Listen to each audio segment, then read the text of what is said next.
여러분 지난 한 주간 평안하셨습니까? 오늘은 사순절 첫 번째 주일입니다.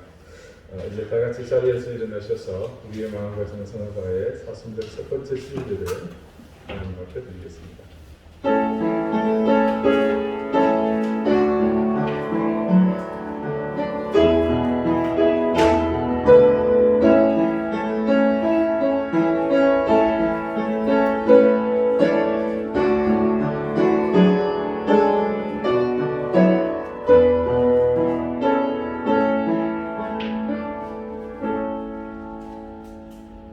내가 무엇을 가지고 여호와 앞에 나아가며 높으신 하나님께 경배할까? 주께서 선한 것이 무엇임을 네게 보이셨나니 여호와께서 네게 구하시는 것은 오직 정의를 행하며 인자를 사랑하며 겸손히 내 하나님과 함께 행하는 것이 아니냐. 아멘. 우리를 향해 우리가 되어 주셨던 하나님, 이제는 죄인이나 그 속에 남은 인간의 존엄마저 모두 내어 주시려 죄인의 길로 가고자 하시는 주님, 죄로 인해 고개마저 들 수 없어 차마 주님을 바라보지 못하는 우리의 외면하는 눈길마저 기꺼이 감당하시며 예루살렘을 향해 가시던 주님, 그 길이 곧 오늘 탐욕과 무지로 잔뜩 부풀어 오른 수치스럽기 이를 데 없는 나를 위한 길임을 다시 한번 기억합니다. 십자가의 거룩함은 주님께서 이루신 은총의 제물이었지만 그 십자가의 온전함은 탐욕과 무지에서 깨어나기 바라며 몸부림치며 갈망하는 우리의 삶에서 완성됨을 기억하고 우리 자신을 이 시간 온전히 내어드리는 예배가 되게 하옵소서. 주님의 고난과 십자가가 내 삶이 되도록 겸비하며 헌신을 다짐하는 예배가 되게 하옵소서. 예수 그리스도 이름으로 기원하옵나이다. 아멘. 찬송가 2장 함께 찬송하겠습니다.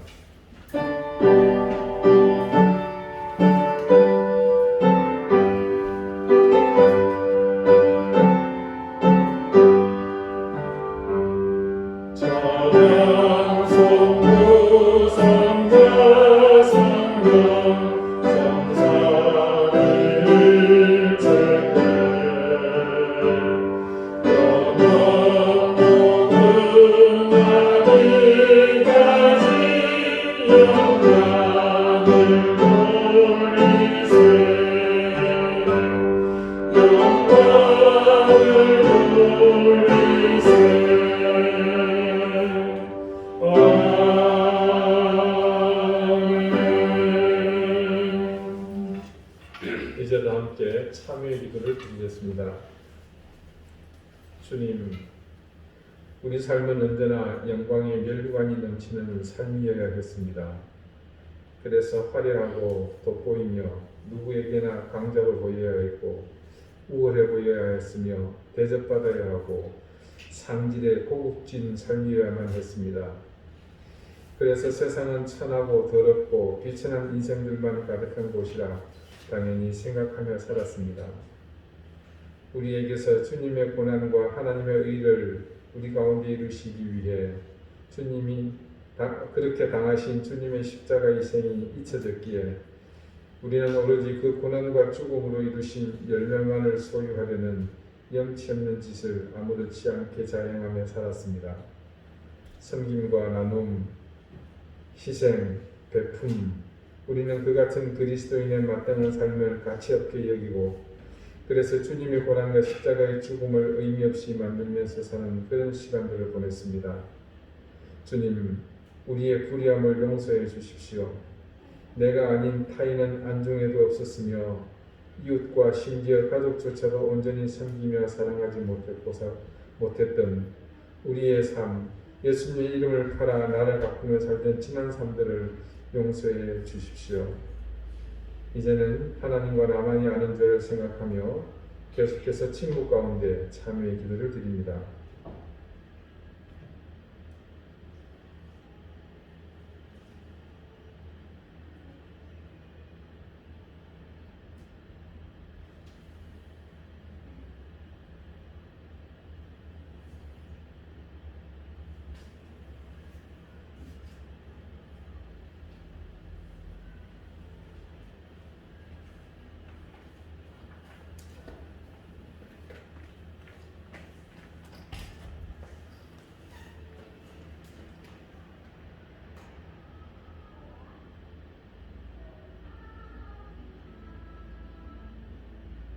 하나님께서는 자신의 부끄러운 죄를 솔직하게 고백하는 사람들에게 말씀하십니다.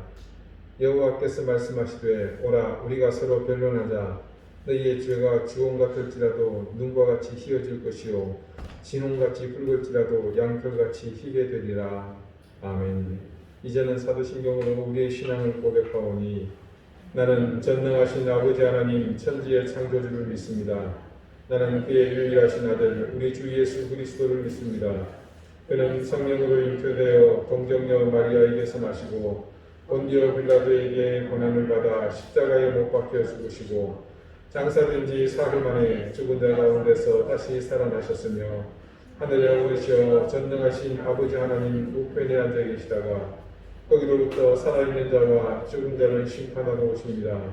나는 성령을 믿으며 거룩한 공교회와 성도의 교제와 죄를 용서받는 것과 몸의 부활과 영생을 믿습니다. 아멘.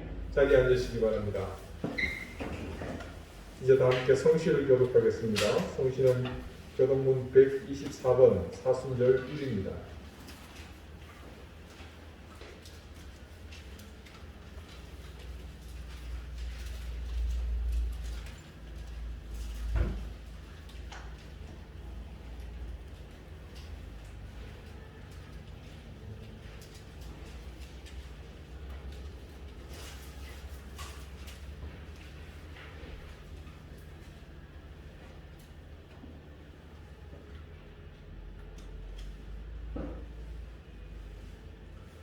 내 하나님이여 내 하나님이여 어찌 나를 버리셨나이까.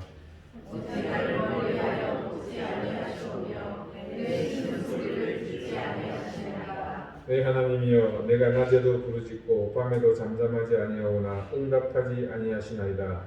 이스라엘의 찬송들이 계시는 주여 주는 영원하시나이다. 우리 조상들이 주께 의뢰하고 의뢰하였으므로 그들을 건지셨나이다. 그들이 주께 부르짖어 구원을 얻고 주께 의뢰하여 실실을 당하지 아니하였나이다. 나를 멀리하지 마옵소서. 환난이 가까우나 도울 자 없나이다. 내가 내 모든 뼈를 쉴 수 있나이다. 그들이 나를 주목하여 보고 내 겉옷을 나누며 속옷을 제비 뽑나이다.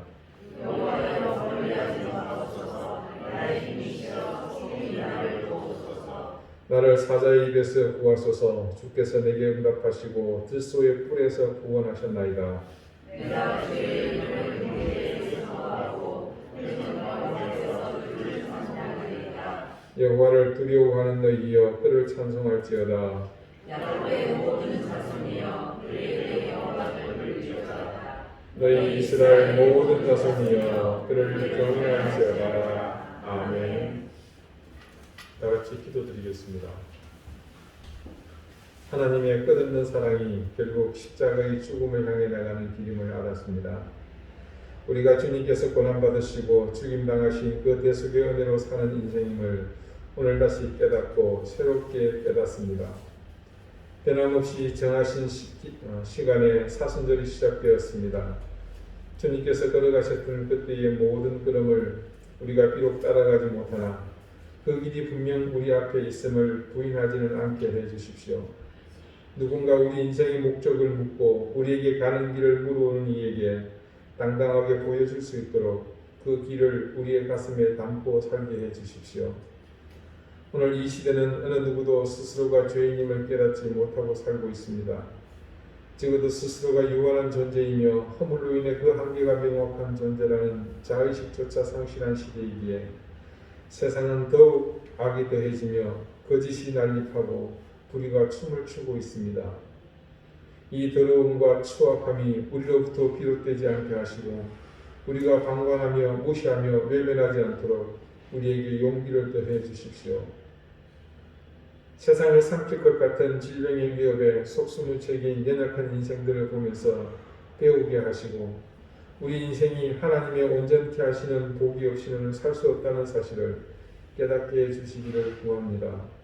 세상을 주관하는 자들이 하나님의 살아계심을 깨닫지 못하기에 오늘도 자신들의 오만함에 스스로 헤어나오지 못하고 있습니다. 전능하신 하나님을 바로 알지 못하기에 인간의 아둔함으로 세상을 어지럽히는 이 행태가 속히 끝해지게 해 주십시오. 잠시 머물던 추위가 우리를 주춤하게 할지는 모르지만 이 대지를 뚫고 일어서리는 봄의 기운을 막을 수 없듯 오늘 온 세상을 비추는 따스한 햇빛처럼 우리 가운데 은혜롭게 내리시는 불가항력의 복된 은혜를 우리 사랑하는 교우들이 마음껏 누리게 해 주십시오. 세상의 혼돈 속에 삶의 자리를 위협받고 있는 우리 사랑하는 교우들의 가정과 그 생업의 현장을 주님께서 불쌍히 여기시고 혼돈 가운데 질서를 흑암 가운데 빛을 비춰주시는 하나님의 은혜와 공의가 더욱 강하게 역사하게 해 주십시오. 주님의 고난을 기억하는 사순절을 보내면서 조금 더 우리가 겸비하게 하시고 조금 더 자주 엎드리며 말씀 앞에서 우리를 돌아보는 그런 시간들이 많아지게 해 주십시오. 그리고 그런 시간들을 통해 우리가 하나님의 사랑을 받고 있다는 사실을 더 깊이 깨닫게 해 주십시오. 하나님, 이곳 제주 땅을 불쌍히 여겨 주십시오. 이곳의 교회를 하나님께서 열어주신 그 사명을 따라 우리에게 주어진 하나님의 명령을 온전히 감당해 나가는 그런 복음의 귀한 도구가 되게 해 주시기를 또한 구합니다. 이 예배를 하나님께서 기쁘게 받아주십시오. 이곳에 우리의 겸손함과 주님을 향한 간절함, 사모함이 있게 하시며 가난한 신용으로 주님을 바라보는 그 우리의 간절함이 악한 영의 역사를 도말하며 또 그 역사를 근본부터 소멸하시는 성령님의 능력이 우리와 함께하므로 온전히 은혜를 누리는 복된 시간이 되게 해주십시오. 하나님, 육신의 질고를 고통받는 교우들을 기억해 주시고 한 사람 한 사람 그 연약한 육신을 만져주셔서 더욱더 강건하게 해주십시오. 내일을 준비하는 사랑하는 자녀들에게 하나님께서 지혜를 더해 주십시오. 군복무 중인 자녀에게는 하나님께서 강건함을 해주시고 수많은 위협 속에서도 안전하고 건강하게 지켜주십시오. 오늘 예배를 주님께서 우리에게 열어주셨사오니 하나님, 매 순간 매 시간이 하나님의 은혜와 임재를 체험하는 복된 시간이 되게 해 주옵소서. 예수 그리스도 이름으로 기도드리옵나이다. 아멘.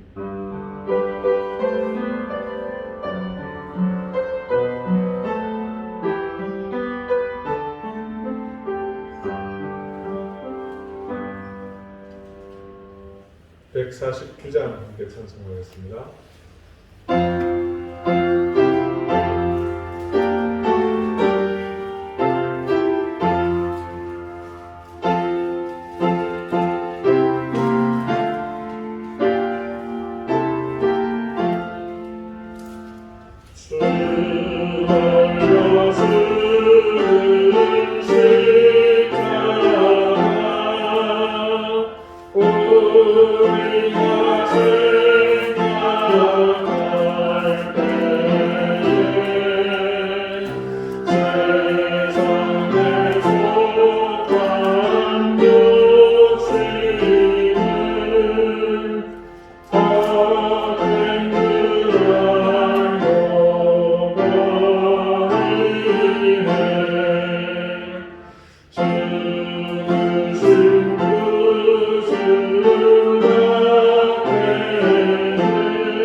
하나님께서 우리에게 주시는 말씀은 신약성경 에베소서 4장 6절 말씀입니다.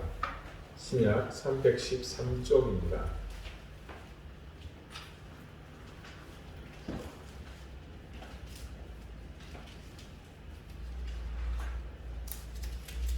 에베소서 4장 6절 말씀을 제가 읽겠습니다. 이제 다 같이 자리에서 일어나 하나님의 말씀을 경청하십시오. 하나님도 한 분이시니 곧 만유의 아버지시라. 만유 위에 계시고 만유를 통일하시고 만유 가운데 계시도다. 아멘. 자리에 앉으시기 바랍니다. 하나님께서 이 말씀으로 우리에게 은혜 주시기를 원합니다. 오늘 하나님의 옷자락이라는 제목으로 말씀을 전하겠습니다. 우리가 믿는 믿음의 대상은 천지를 창조하신 전능하신 하나님입니다.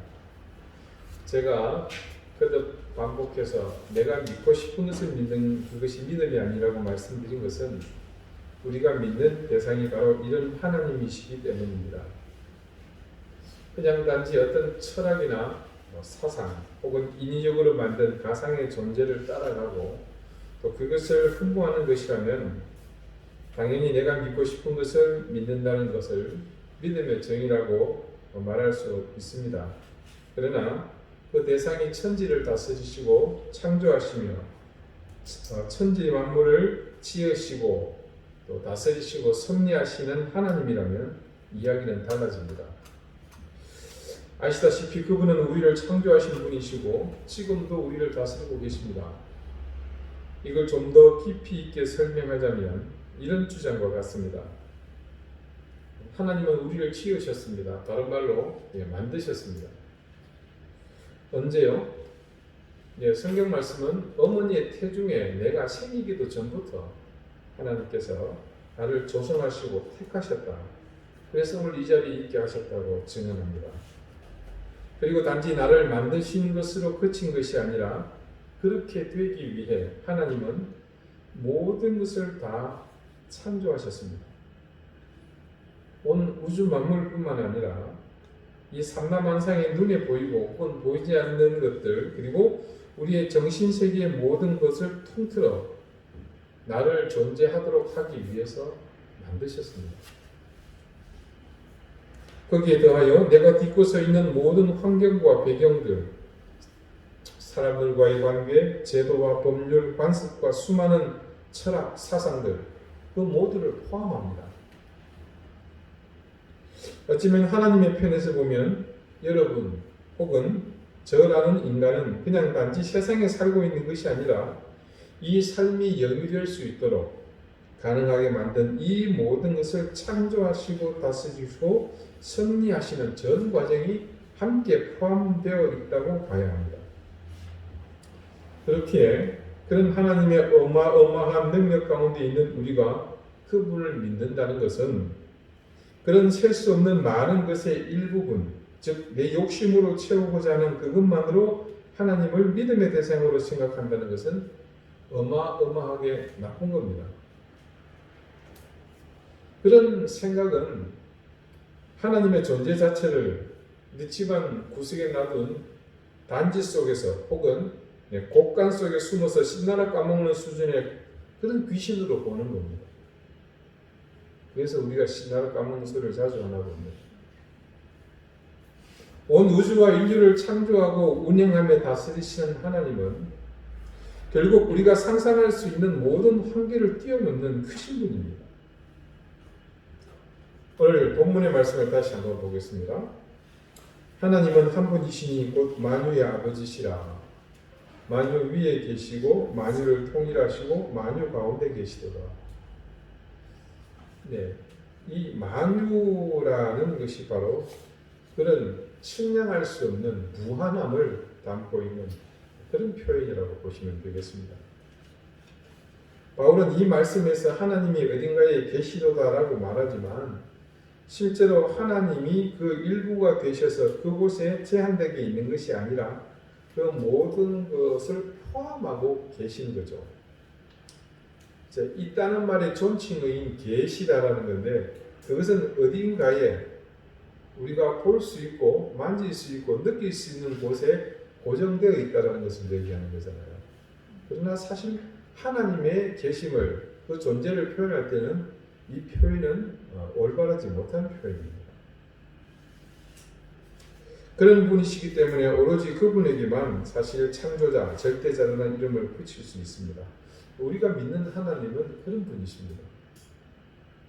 그러므로 한계가 있는 우리 인간은 실제로는 하나님을 대하고 있다고 말은 하지만 우리가 할 수 있는 것은 결국 그분의 옷자락 정도를 만질 수 있는 그게 전부입니다. 지구를 멀리서 보면 둥근 공 모양이라고 그러죠. 육안으로 본 적은 없기 때문에 우리가 사진으로 영상으로 보면 그런 모양입니다. 근데 너무 크기 때문에 우리 눈에 그런 둥근 공 모양을 한 지구 자체가 어떻게 보입니까? 평평하잖아요. 그 공면을 느낄 수 없을 정도로 큰 지구조차도 우리가 제대로 보지 못하지 않습니까? 그렇다면 하나님에 대해서는 더욱더 그럴 것이 분명합니다. 우리가 하나님의 옷자락을 만지는 정도에 만족해야 하는 데는 그만한 이유가 있습니다. 우리가 믿는 하나님은 그 거룩하심과 신실하심, 그리고 그분의 지성과 공의로우심, 그 사랑과 아름다움의 절대적 차원에 존재하는 분이기 때문에 그렇습니다. 성경은 그런 하나님의 나타나심을 영광이라는 단어를 사용해서 표현합니다. 가령 출애굽기 24장 15절에서 18절의 말씀에는 인간에게 나타난 하나님의 절대적인 그 모습이 어떤가를 이렇게 증언합니다. 모세가 산에 오르매 구름이 산을 가리며 여호와의 영광이 시내 산 위에 머무르고 구름이 엿새 동안 산을 가리더니 일곱째 날에 여호와께서 구름 가운데 모세를 부르시니라. 산 위에 여호와의 영광이 이스라엘 자손의 눈에 맹렬한 불같이 보였고 모세는 구름 속으로 들어가서 산 위에 올랐으며 모세가 40일 40야를 산에 있으니라. 자, 이 장면은 우리가 잘 아는 것처럼 모세가 하나님께 십계명을 받기 위해 시내산에 올라갔을 때 상황을 기록한 말씀입니다. 이때 하나님의 나타나심이 영광으로 표현되었습니다. 그리고 그 영광은 모세가 아닌 일반인은 제대로 마주할 수 없었거니와 설령 마주한다고 하더라도 숨이 막혀 죽을 지경이었습니다. 성경 말씀을 보면 하나님의 옷자락을 만진 정도가 아니라 그 옷자락이 휩싸였던 수많은 사람들의 이야기가 기록되어 있습니다. 대표적으로 선지자들, 이사야가 그랬고 예레미야와 요나, 에스겔, 다니엘과 같은 사람이 그랬습니다. 다윗이 그랬죠. 신약에 이르러서는 사도 바울이 그랬고 스데반이 그랬으며 사도 요한이 또한 그랬습니다. 성경 밖의 역사 속에서도 그런 사람들은 많았습니다. 어거스틴이 그랬고요. 토마스 아퀴나스 같은 사람이 그랬습니다. 물론 우리나라에도 예외는 아닙니다. 주기철 목사님이나 손양원 목사님 같은 분, 또 근래에 이르러서 한경직 목사님 같은 분들이 그랬습니다. 이분들은 모두 하나님의 옷자락에 휩싸여서 숨을 쉴 수 없을 정도로 압도당했습니다. 그래서 이분들은 그 힘을 덧입어서 인간으로서 감당할 수 있는 최대 한계까지 갔던 사람들입니다. 만약 그 한계를 넘어갔다면 또 숨이 막혀서 생명을 잃었을 수도 있겠죠.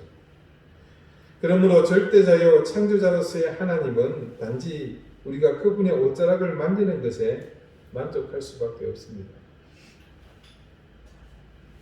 여러분도 그러셨겠지만 하나님의 자녀로 살아온 지난 세월을 돌아보면 그 가운데 여러분도 각자가 수없이 많은 하나님의 옷자락을 만진 경험들이 있었습니다.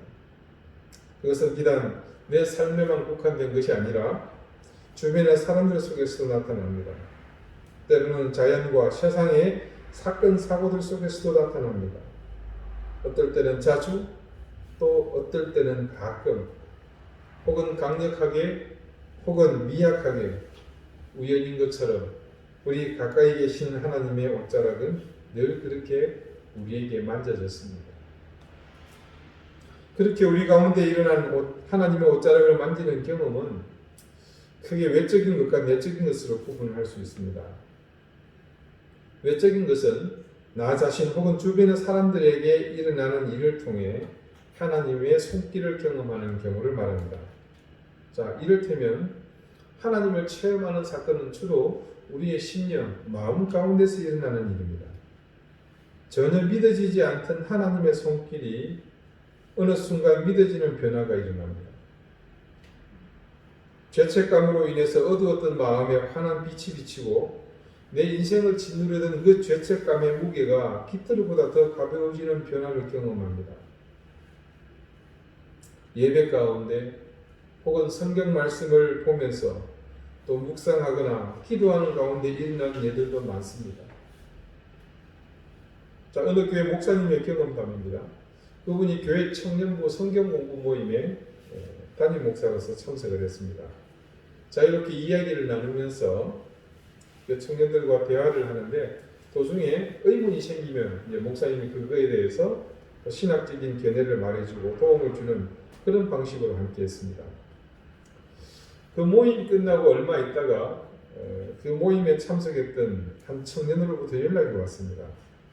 이 청년은 어릴 때부터 주일 예배로부터 주일 학교 봉사, 또 수요 예배, 새벽 기도까지 열심히 시간 내어 참여하는 신실한 청년이었습니다.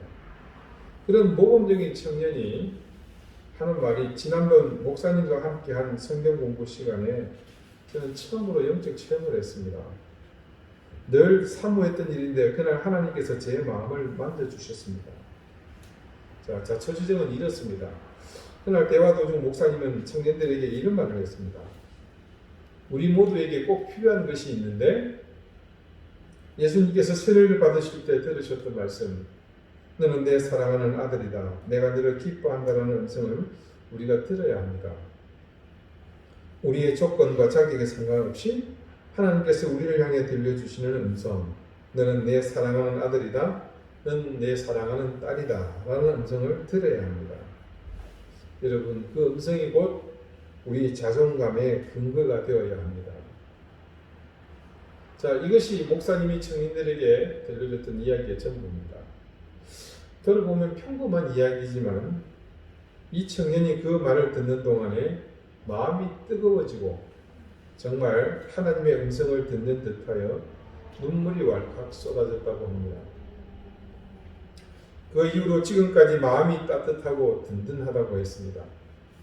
자신의 30년 인생 신앙생활을 하는 동안 이런 경험이 처음이라고 했습니다. 하나님의 옷자락이 이 청년의 마음을 스친 것입니다.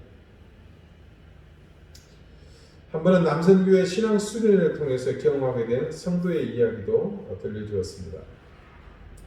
2박 3일 동안 기도원에서 먹고 자면서 기도, 또 묵상, 그리고 침묵과 산책, 찬양하고 대화하는 그런 시간을 통해 자신을 돌아보는 그런 시간이었습니다. 그 수련회에 참여한 한 성도는 어릴 때부터 50살이 되도록 교회를 다녔는데 한 번도 스스로 자의적으로 성경을 펴서 읽어보지를 못했습니다. 우리도 경험해서 잘 알지만 처음에는 선뜻 그리하려고 성경책을 펴들지만 이내 그 의지는 참 기가 막힐 정도로 사라져버리고 말지 않습니까? 참 은혜롭죠. 그분도 그런 부류인데 수련회 첫날 순서를 모두 마치고 숙소에 들어가서 잠자리에 누웠습니다. 근데 도통 잠이 오지 않는 겁니다. 한동안 뒤척이다가 결국 성경을 일어나서 펴서 읽어보았습니다. 놀랍게도 그동안 그렇게 읽히지 않던 성경 말씀이 읽혔고 또한 몰입이 되었습니다. 자, 실제로는 잠을 청해볼 생각으로 성경책을 펴들지 않았나 저는 그렇게 생각이 듭니다. 그분은 그 밤에 시간 가는 줄 모르고 새벽까지 설레는 마음으로 성경을 읽었습니다. 그 수련회에는 하나님께서 인심을 많이 쓰신 모양입니다. 또 다른 남자 성도님에게도 특별한 경험이 있었습니다. 그분은 중학교 때부터 흡연의 세계에 입문하셨습니다. 하루에 2갑 이상 담배를 태우는데 이번 수련회 동안에는 수련회하는 2박 3일 동안 절대 담배를 피우지 않았으면 하는 생각이 그분 마음에 들었습니다. 이전에 수련회장에 몰래 나와 담배를 피우고 들어가곤 했었나 봅니다. 그런 분이 실제로 계시더라고요. 저도 까맣게 몰랐는데 저한테 자수를 해서 제가 전에 있었던 교회에서 그런 분을 본 적이 있습니다. 저는 전혀 그분이 담배를 피우는 줄 몰랐습니다. 보통은 피면 냄새가 나잖아요. 참 완벽하죠. 냄새를 확실하게 제거하는 게 그런 겁니다. 자, 실제로 담배를 좋아하는 분들은 이게 생각만큼 쉽지 않다고 합니다. 그래서 이분은 그럴 자신이 없었기에 아예 차에다가 담배와 라이터를 뜨고 내렸습니다. 자신이 없다라는 것은 담배를 안 피울 자신이 없는 게 아니고 포기할 수 있는 자신이 없었던 거죠. 그래서 예전처럼 몰래 나와서 피려면 갖고 있으면 안 되잖아요. 차에 두면 와서 차에 가는 척하면서 피는 겁니다. 그런데 그곳에 있던 2박 3일 동안에 그분은 이 니코틴 중독에서 완전히 해방되었습니다. 과거에 수없이 여러 번 담배를 끊으려고 그렇게 노력했는데도 번번이 실패했는데 그날 이후로 금단 증상 없이 흡연 중독에서 이분이 해방된 겁니다. 우리 주변에 이런 경험을 찾다 보면 많은 분들의 고백을 만날 수 있습니다.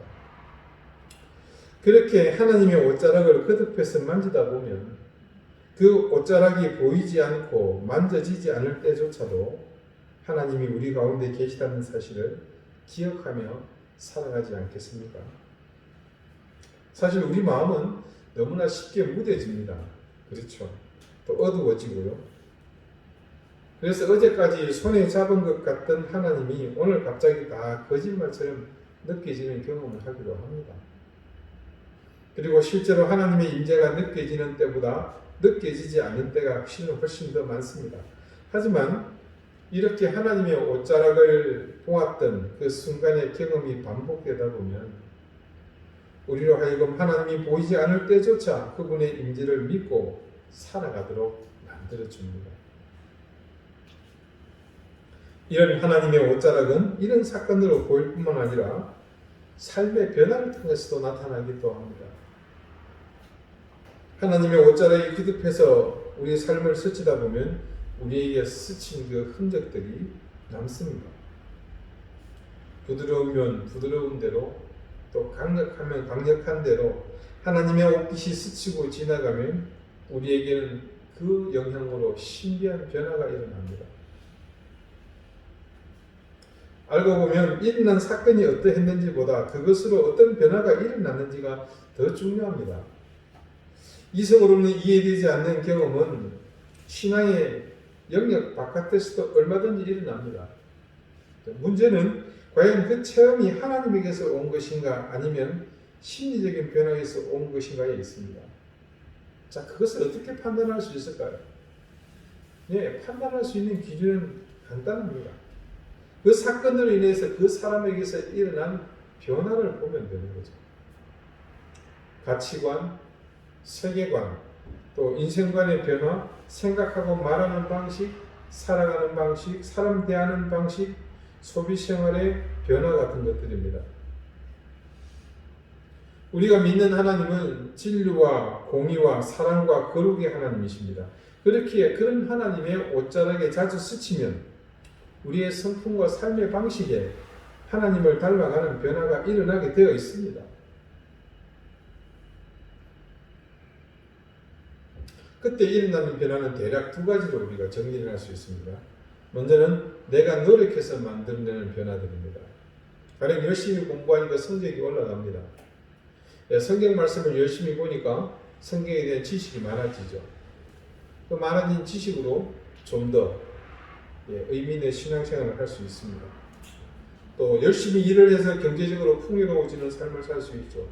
그런 변화의 예입니다. 땀 흘려 운동하면 건강하고 단단한 신체를 만들 수 있고 또 정기적으로 자신을 성찰하고 수양하면 사람들로부터 존경받는 인격을 쌓아갈 수 있습니다. 그런데 그런 변화가 있는 반면 내가 노력하는 것으로는 안 되는 변화가 있습니다. 죄로부터 벗어나 거룩해지는 변화, 내면 깊은 곳에서 얻는 평화, 환경의 변화와 상관없는 기쁨, 또 자기 자신만 아는 그 자기중심적 사고, 그런 관성에서 벗어나는 것, 죽음에 대한 두려움이 이제는 무력해지는 것 등이 그런 변화의 대표적인 예일 겁니다. 이런 일들은 우리 자신의 의지로는 도무지 되지 않던 일입니다. 그런데 그런 것들이 하나님의 옷자락에 거듭 스치면서 가능해집니다. 그런 스침이 내게 쌓이면 그것을 확인할 때마다 우리는 뭐라 그럴까요? 어떤 거룩한 점유를 느낄 수 있습니다. 내가 나 된 것은 하나님의 은혜로 된 것이니, 여러분 익숙한 말씀이죠. 사도 바울이 고린도전서에서 자신의 삶을 두고 주님께 고백한 말입니다.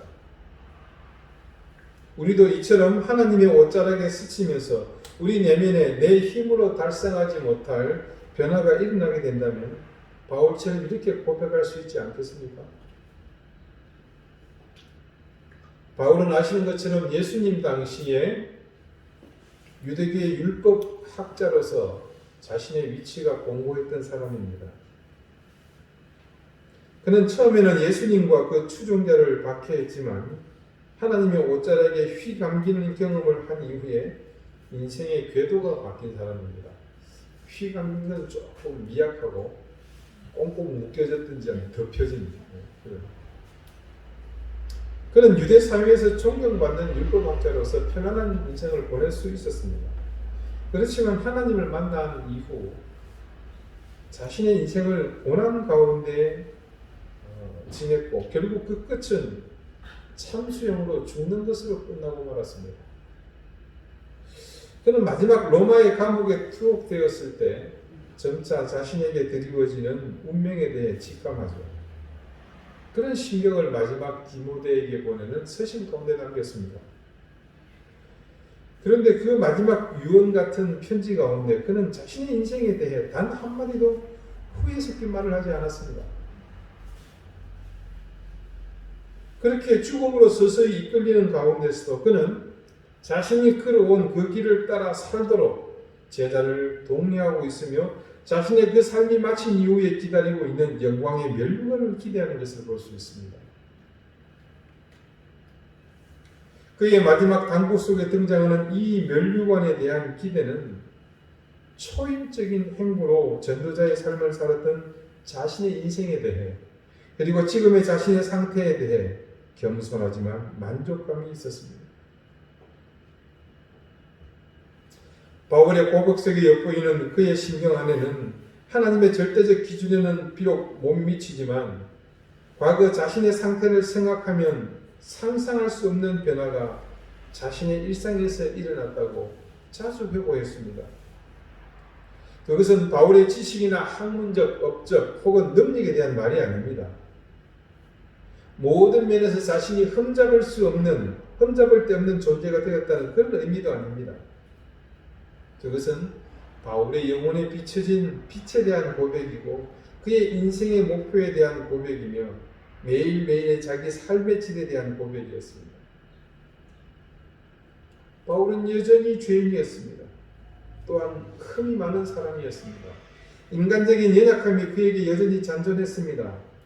하지만 그는 다메섹으로 가는 길에서 주님을 만난 뒤로 그분의 손에 잡혀 새롭게 빚어져 왔습니다. 그래서 모든 변화는 하나님께서 값없이 부어주시는 은혜로 생겨난 것이라고. 그래서 바울이 지금의 자신을 두고서 주님 앞에 그리고 자신의 편지를 받는 고린도 교회의 성도들에게 내가 나 된 것은 하나님의 은혜라고 고백할 수 있었던 것입니다. 자신의 일생을 두고서 그렇게 자기 삶의 중심에서 이 같은 변화를 만들어 오신 분을 바울이 어떻게 안 믿을 수 있었겠습니까?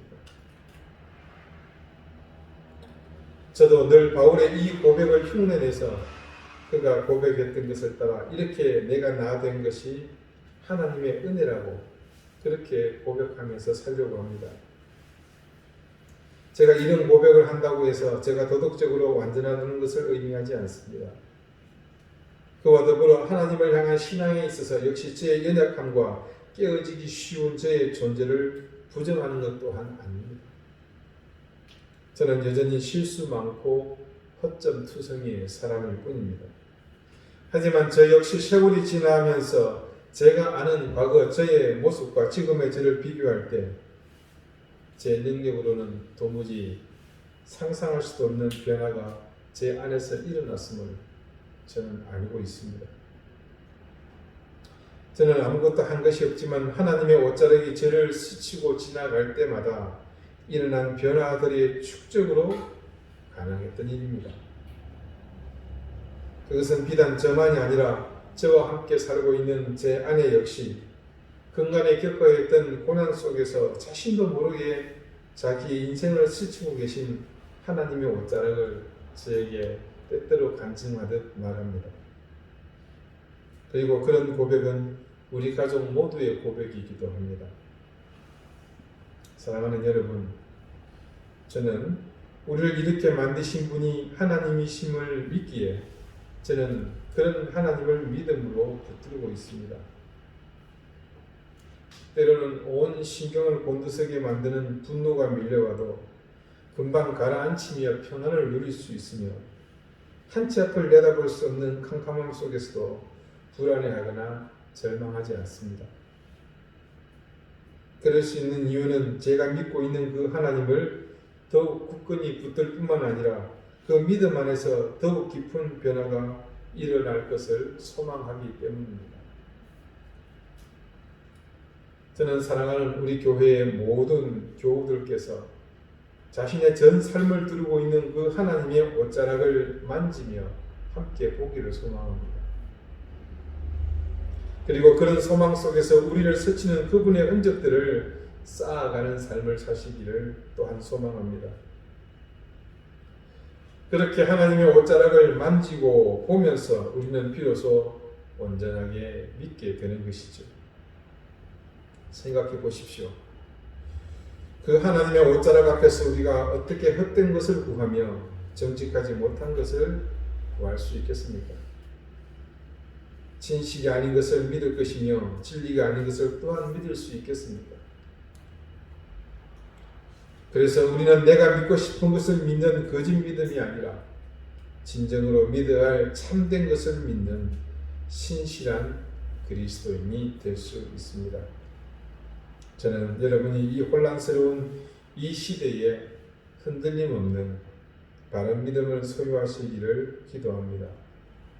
이 한 해 우리가 그런 바람을 따라 작은 것에서부터 말씀을 따라 살기를 힘쓴다면 하나님의 옷자락은 여러분 삶의 곳곳을 스치며 지나가실 것입니다. 그리고 그런 흔적들을 통해 이전과 다른 더욱 성숙해진 모습으로 우리를 이끌어 주실 것을 믿습니다.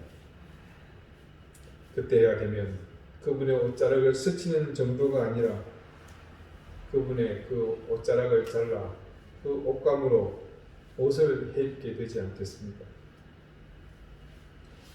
저는 단지 10수명의 교인이 있다고 하더라도 그런 믿음, 그런 신앙으로 사는 여러분으로 우리 교회가 채워진다면 우리 교회는 세상 천지 수천 수만 명의 교회보다 하나님 앞에 거룩한 교회로 설 수 있다고 믿습니다. 기도드리시겠습니다. 우리 인생의 곳곳에 함께 하시는 하나님의 옷자락을 잡기 원합니다. 우리가 욕망으로 눈이 멀어 내 앞을 스치는 하나님의 손길을 붙잡을 여유가 없을 때 그렇게 흘려보낸 은혜를 이제는 붙잡게 해 주십시오. 내 바람과 욕망을 위해 움켜쥐었던 그 소나기에 준 힘을 빼고서 그 손으로 하나님의 옷자락을 붙들고 참된 믿음, 신실한 신앙의 삶을 살게 해 주십시오. 지금껏 자라지 못한 우리의 신앙이 바로 이 자리에 머물고 있음을 바르게 깨닫고 2021년에는 더욱 가치 있는 진실된 믿음을 소유하는 그런 해가 되게 해 주십시오. 예수 그리스도 이름으로 기도드립니다. 아멘. 찬송가 390장을 함께 찬송하겠습니다.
자비로우신 하나님, 우리에게 베푸신 놀라운 은혜와 사랑을 감사드립니다.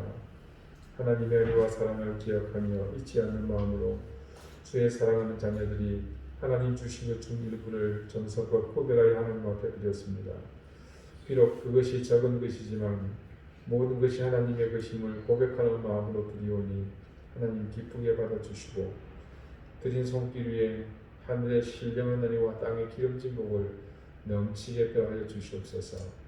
건강으로 인해 염려하지 않도록 지켜주시고 물질의 핍절함을 염려치 않도록 지켜주시며 그 일생이 하나님의 전능하신 손길에 온전히 붙들려 사는 복되고 은혜로운 인생이 되게 해 주십시오.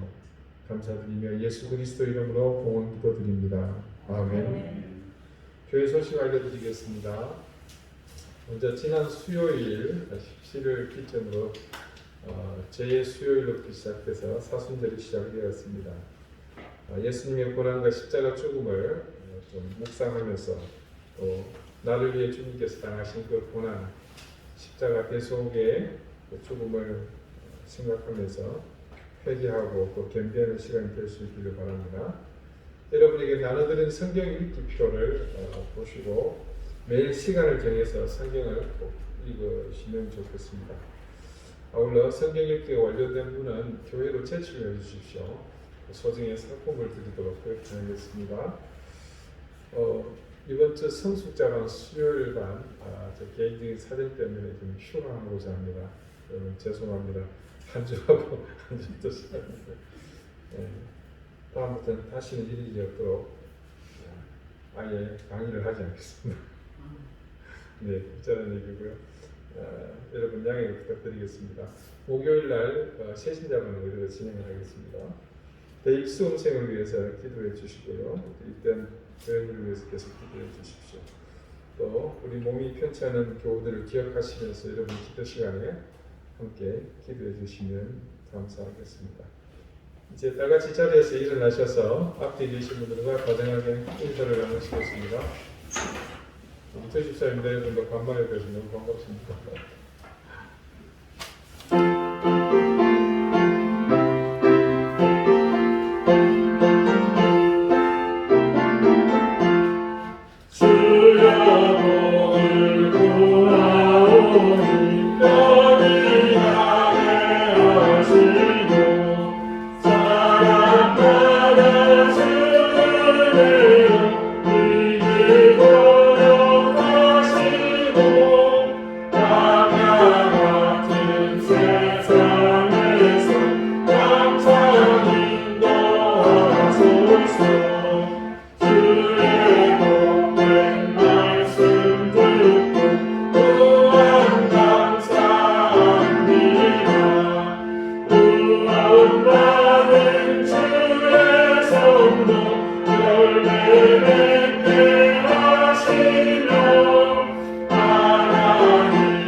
이제는 예수 그리스도의 은혜와 하나님의 사랑과 성령의 교통하심이 하나님의 옷자락에 온전히 십사이기를 소망하는 우리 사랑하는 광주교회 모든 성도들과 저들의 가정과 생업과 주신 귀한 자녀들 위해 이제로부터 영원토록 항상 함께 하시기를 간절히 축원하옵나이다.